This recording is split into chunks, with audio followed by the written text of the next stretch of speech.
Hi, welcome back to Resurrecting Shorty Part 11, the restoration of my 1965 Series IIA Land Rover. Last time I tapped things with my fingers,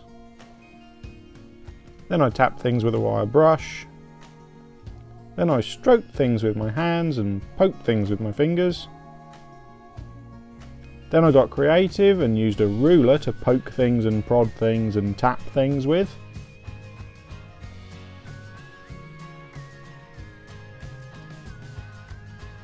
Then I decided to abuse a piece of cardboard and stick a pen through it. And then I got overexcited with a file.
So what's happening here is that the front axle is coming off. Basically, I've decided that instead of a Land Rover, I would much rather own the world's largest, most useless wheelbarrow, so that's what we're converting it into now.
So when I welded the new bottom plate in between these two outriggers, the weld blew quite badly through at the bottom here. So I'm going to replace this section of the chassis as well, because there's obviously weak metal along this bottom edge as well. So rather than just keep going and it'll probably blow a little bit further, we'll just cut all of this out and replace this as well.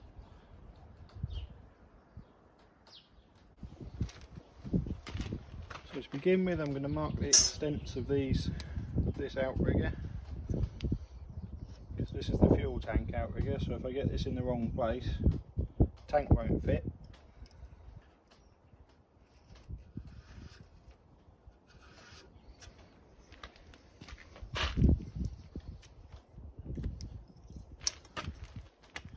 So because these two outriggers have been replaced before, and they're the types which come, you get the outrigger and then you get a plate, a large plate welded on the back. So the one for this one comes to here, and the one for this one comes to here. So that's part of the new cross outrigger. Then this little patch in the middle is original chassis, and then this is part of the metal that came with this one. But we're going to cut all of that out, lose those two seams, and I'll probably cut back here, cut down at an angle there and replace this whole section, and then weld this back on the outside. So with those two lines, that marks the position where this is. It's 90 degrees to the chassis, so we'll cut this off and then cut that panel out and make a new bit.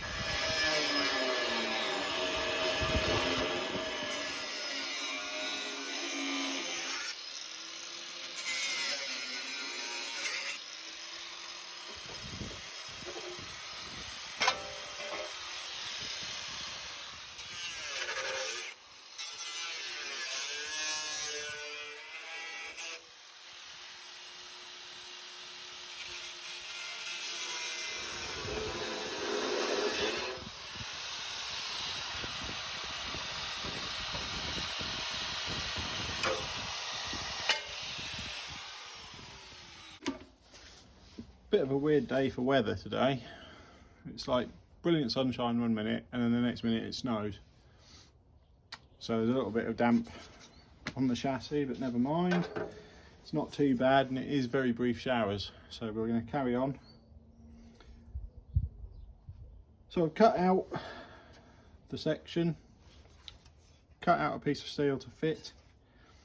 I've ground back the edges ready to weld to, and you'll see on the top I've actually cut back and cut along and cut out the original weld, so there's a little bit of a gap at the top. The reason for that is that once I've put this panel in, I'm going to cut out a section of the top of the chassis to replace, because there's some very thin bits in this area. There's also a little double skinned area here where I think the original fuel tank outrigger, I think, actually had a little projection on it that was welded to the top face of the chassis, which the replacement one hasn't got. So I'm going to get rid of this section completely, run up somewhere up here, replace this whole area. So that's why I've cut this back rather than just grinding it back to weld to. But before I cut that bit out, we're going to weld this piece in. So this new piece goes like this and fills in that area again up to the bulkhead outrigger. And I'll get that into position, clamp that with some magnetic clamps and weld it.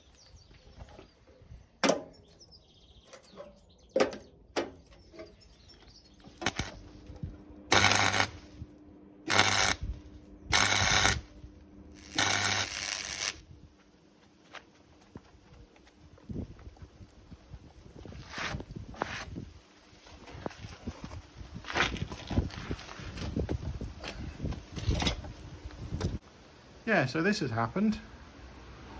April in England.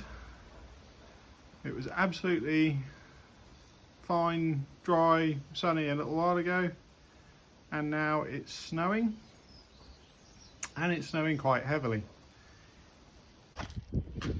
Right, the weather today is absolutely crazy, and it's now bright sunshine again. So I'll just wheel the chassis back out a little bit to give me a bit more room to work around. And while the weather was deciding what it was going to do, I have cut the plate off of the back of the outrigger that I cut off, cleaned it up and run the wire wheel over all the areas that I hadn't got to before, so that's cleaned up inside here, which is much easier to do with it off the chassis like this than it is with it on. So I just remind myself which way round up it goes like that. I'm going to tack weld this into place before I do the bit at the top, so I don't lose my reference lines for where this goes.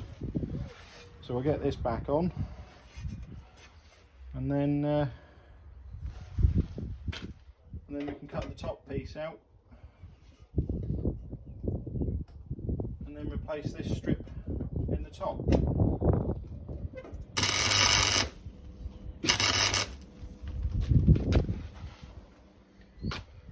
So I've cut the top section out where it was a bit thin in places, so that's gone. A new piece of steel. Just need to clean up the edges of that. Ready for this.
So once again, what started out as repairing a couple of smallish holes has turned into quite a big job, and I've ended up replacing quite a lot of steel.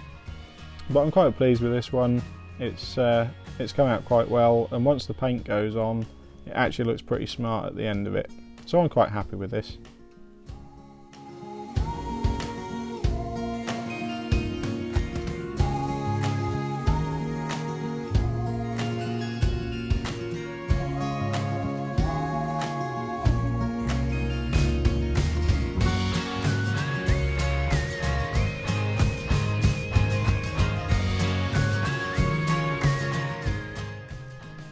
So this is part 11 of Resurrecting Shorty, and that means that there's been 10 previous videos detailing me starting her up when she was sitting on the field and stripping all the bits off, and the vast majority of the videos recently have all been me cutting bits out of the chassis and welding new steel in, like I have done in this video.